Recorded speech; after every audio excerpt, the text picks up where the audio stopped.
नदी किनारे यमुना तट में धेनु गैया चरावे जी। गोपी ग्वाला नंद के लाला मुरली मधुरी बजावे जी। आओ भगवान कृष्ण की भजन की ओर ले चलते हैं। आप सभी लोग भजन में शामिल होकर अपने जीवन को कृतार्थ करेंगे।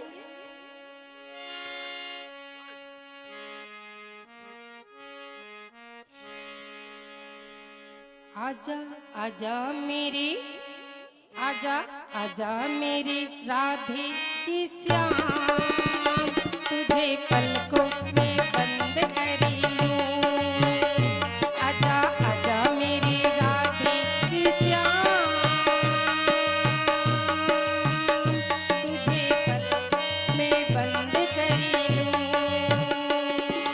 पलकों में बंद करी के तुझे आंचल में मैं छुपा लूं, लूं, लूं, लूं, लूं, लूं, लूं। आजा आजा मेरी,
कैलाश वाले बाबा ये डमरू बजैया ये भोले बाबा आजा बाबा बाबा बाबा कैलाश वाले बाबा ये डमरू बजैया ये भोले बाबा आजा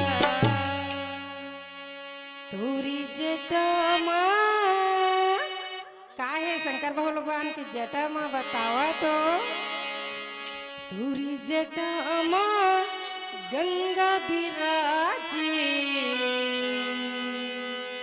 धरती की कण कण कण कण कण तोरी जटमा गंगा बिराजी धरती की कण कण कण कण ए बाबा बाबा बाबा कैलाश वाले बाबा ए डमरू बजैया ए भोले बाबा आजा ए बाबा बाबा बाबा कैलाश वाले बाबा ए डमरू बजैया ए भोले बाबा आजा तोरी चरण मां गंगा बहते हैं धरती की कण कण कण कण तोरी चरण मां गंगा बहते हैं धरती की कण कण कण कण तोरी चरण मां गंगा बहते हैं मानस मंडली ध्यान रखेंगे। इनके पश्चात दावना, इस भजन के बाद आगामी मानस मंडली दावना तैयार रहेंगे। अगर आपको हमारा ये वीडियो पसंद आया हो तो लाइक, कमेंट और सब्सक्राइब ज़रूर कीजिए।